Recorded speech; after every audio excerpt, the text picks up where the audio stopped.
حضرت داؤد علیہ السلام کی قوم کے 70,000 افراد سمندر کنارے ایلا نامی بستی میں رہا کرتے تھے۔ ان لوگوں کو اللہ نے ہزاروں نعمتوں سے نوازا تھا، لیکن جب راحت و سکون آیا تو یہ اللہ کی عبادت سے محروم ہو گئے اور اللہ کی مخلوقات پہ ظلم کرنے لگے۔ تو یوں اللہ نے ان کو خبردار کیا کہ ہفتے میں ایک دن، ہفتہ کے دن شکار نہ کیا کرو۔ اتوار سے لے کے جمعہ تک جتنا شکار پکڑنا ہے پکڑ لو، لیکن ایک دن اللہ کی عبادت اور مخلوقات پہ امن کے لیے رکھ دو۔ یوں اللہ نے ان کا امتحان لینا شروع کر دیا۔ وہ اتوار سے لے کے جمعے تک سمندر میں مچھلیاں پکڑنے لگتے تو مچھلیاں زیادہ مقدار میں ہاتھ نہ آتی، اور ہفتے کے دن سمندر کو دیکھتے تو ان کو بڑی بڑی مچھلیاں نظر آنے لگتی۔ ان لوگوں میں سے ایک شخص کو شیطان نے ورگلایا کہ پریشان کیوں ہوتے ہو، میری ترکیب پہ عمل کرو، تم شکار سے کبھی محروم نہیں رہو گے۔ تو بس شیطان کے کہنے پر اس شخص نے ہفتے کے دن کانٹا لگا کے ڈوری کو سمندر میں ڈال دیا تاکہ مچھلی پھنسے، اور شیطان نے کہا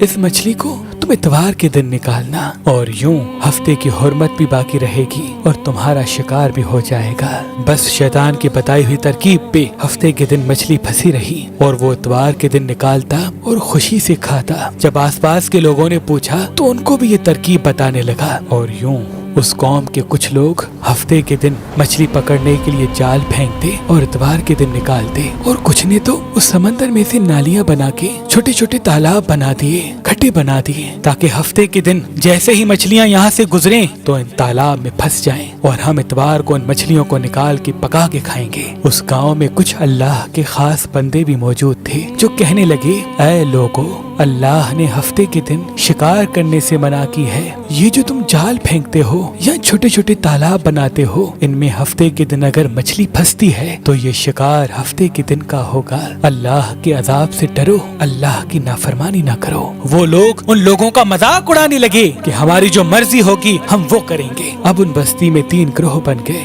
ایک ان 70,000 میں وہ لوگ تھے جو ان نافرمان لوگوں کی بار بار اصلاح کرتے، دوسرے وہ جو ان لوگوں سے نفرت کرتے اور خاموشی اختیار کیے ہوئے تھے، اور تیسرے وہ جو گمراہ ہو کر اللہ کی نافرمانی کر رہے تھے۔ تو یوں نیک بندوں نے اس بستی کے بیچ میں سے دیوار کو کھڑا کر دیا اور یہ حکم نافذ کیا کہ اللہ کی نافرمانی کرنے والے اس طرف ہو جائیں اور ہم جو اللہ کے فرما بردار ہیں وہ اس طرف رہیں گے۔ وہ صالح لوگ بار بار ان سے کہتے رہے، اے لوگو، اللہ سے ڈرو، قوم سمود، قوم لوط کا جو حشر ہوا اس کو یاد کرو، اللہ کی نافرمانی نہ کرو ورنہ تم پہ بھی کوئی عذاب آئے گا۔ وہ سارے نافرمان جن کی تعداد تقریباً 12,000 تھی، سب ہنستے رہے کہ یہ تو سب کتابی باتیں ہیں، ہم پہ کوئی عذاب نہیں آئے گا۔ بس جیسے ہی وہ گروہ 2 حصوں میں تقسیم ہو گیا، ایک وہ جو اللہ کے فرما بردار بندے دیوار کے اس طرف تھے، اور دوسرے وہ جو نافرمان بندے جو دیوار کے اس طرف تھے۔ وہ نافرمان پوری رات ہنستے رہے، مذاق اڑاتے رہے، اور وہ اللہ کے خاص بندے دیوار کے اس طرف اللہ سے معافی مانگنے لگے۔ بس جیسے ہی صبح ہوئی، وہ نیک صالح انسان اٹھے، انہوں نے محسوس کیا کہ دیوار کے اس طرف سے کسی انسان کی آواز نہیں آ رہی۔ جیسے ہی دیوار کی اس طرف چڑھ کے دیکھنے لگے کہ سارے کے سارے وہ لوگ بندر کی شکل میں تبدیل ہو چکے تھے اور بندروں کی حرکت کو انجام دے رہے تھے۔